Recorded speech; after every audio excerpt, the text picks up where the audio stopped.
ભાવનગર જિલ્લાના વલભીપુર તાલુકામાં 37 ગામના સરપંચોના સન્માન સમારોહમાં ભાજપના પૂર્વ જિલ્લા પ્રમુખે ગરડાના ધારાસભ્ય સામે બેફામ ભ્રષ્ટાચારના આક્ષેપો કરતા રાજકારણ ગરમાયું છે। ભાજપના જ પૂર્વ જિલ્લા પ્રમુખ મુકેશભાઈ લંગાડિયાએ પોતાના વિસ્તારના ધારાસભ્ય શંભુનાથ ટુંડિયા વિરુદ્ધ બેફામ આક્ષેપો કર્યા છે। તેમાં તેમણે ધારાસભ્યને આયાતી કહ્યા છે। આ સાથે કેનાલ અને સુજલામ સુફલામ યોજના સાઇટ 40ના કામમાં મળતિયાઓ દ્વારા ભ્રષ્ટાચાર કરવામાં આવ્યા હોવાનો આક્ષેપ કર્યો છે। આમ વલભીપુરની અંદર ભાજપમાં આંતરિક ડખ્ખામારી ઉભરીને બહાર આવી।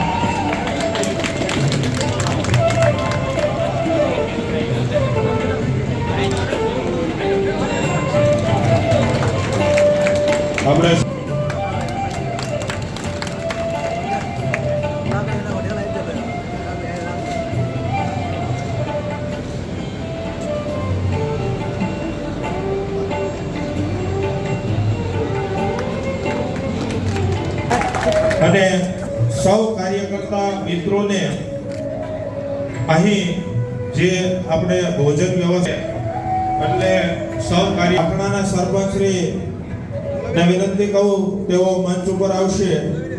એમનું સન્માન મુકેશભાઈ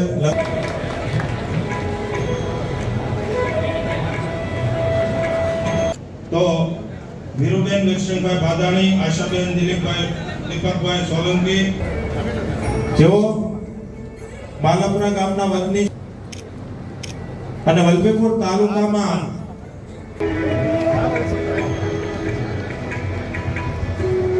આપણે સૌ આ સન્માનને તાળીઓથી ગુંજતું પ્રસાદ લે, પ્રસાદનો બગાડ ન થાય એ પ્રકારે સૌ આપણે ભોજન લઈશું।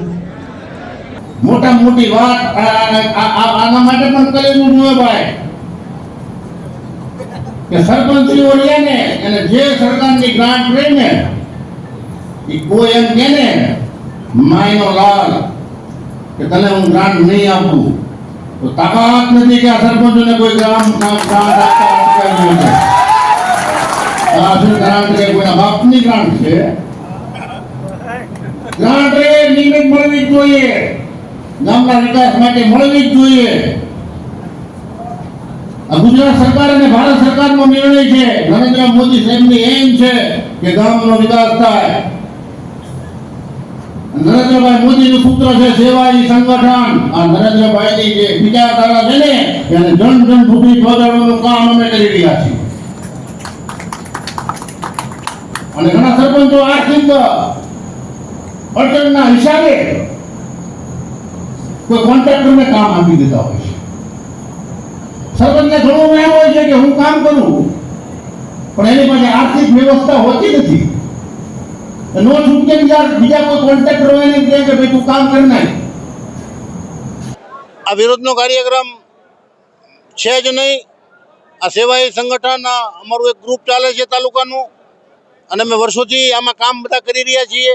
છેવાડાના માનવી સુધી સેવાનો લાભ મળે એ પ્રયત્ન કરી રહ્યા છીએ। આ વખતની તાજેતરની ગ્રામ પંચાયતની ચૂંટણીઓમાં અમારા તાલુકાની 47 ગ્રામ પંચાયત પૈકી 24 બિનહરીફ થઈ હતી, 23 ગ્રામ પંચાયતમાં ચૂંટણી હતી અને અમારા સરપંચો જ્યારે ચૂંટાઈને આવ્યા હતા ત્યારે અમને એક ઉત્સાહ હતો કે અમારા સરપંચોનું સન્માન કરવું છે। અમે સન્માનનું આયોજન કર્યું। એ ઘણા મિત્રોને નહીં ગમ્યું હોય પરંતુ અમે સેવાય સંગઠન દ્વારા અમે આ સરપંચોનું સન્માન કર્યું છે। અને સાથે અમારા સરપંચો જે ભારતીય જનતા પાર્ટી સાથે વર્ષોથી કામ કરતા હતા અને હરાવવા માટે અમુક ચોક્કસ લોકોએ કામ પણ કર્યું હતું, એને એક આ બોધપાઠ મળે કે ભારતીય જનતા પાર્ટીનો કાર્યકર્તા વિરોધ વચ્ચે પણ ચૂંટાઈને આવે છે, જનસેવા જે કરી હોય છે ઉગીને નીકળે છે એ બતાવવા માટેનો પણ આ એક કાર્યક્રમ છે। સાથે સરપંચોને પ્રોત્સાહિત કરવાનો કાર્યક્રમ છે। સરપંચોને આવનારા દિવસોમાં વલભીપુર તાલુકાના 54 ગામમાં ખૂબ જ સારી સેવા કરે, એને કોઈ પણ કોન્ટ્રાક્ટર દબાવે નહીં, એનું જે મળેલી ગ્રાન્ટ રહે એ કોન્ટ્રાક્ટર લઈ ન જાય। આ તાલુકામાં 4-5 લોકો જ્યાં એ આદરણીય ધારાસભ્યની ફરતા ફરી રહ્યા છે, એ માત્ર ને માત્ર ભ્રષ્ટાચાર કરવાનું કામ કરે છે અને એને ધારાસભ્ય છાવરે પણ છે। ત્યારે અમે લોકોએ નિષ્ઠા, પ્રામાણિક અને પારદર્શકતાને જેને કહેવાય કે અગ્રેસર રાખીને સારામાં સારું કામ થાય એ માટેનો અમારો જનજાગૃતિનો આ કાર્યક્રમ છે। સરપંચોનો સંવાદ પણ છે, સરપંચોનું સન્માન પણ છે, સાથે સરપંચોને હૂંફ અને લાગણી મળી રહે એ માટેના અમારા પ્રયાસો છે। આવનારા દિવસોમાં જે કાંઈ કરવું છૂટશે એ આ જે ચંડાળ ચોકડીઓ છે અને જે સરપંચોને બાકીના લોકોને એન કેન પ્રકારે દબાવે છે એના પંજામાંથી મુક્ત કરાવવા માટે છેક સુધી રજૂઆત કરવી પડશે.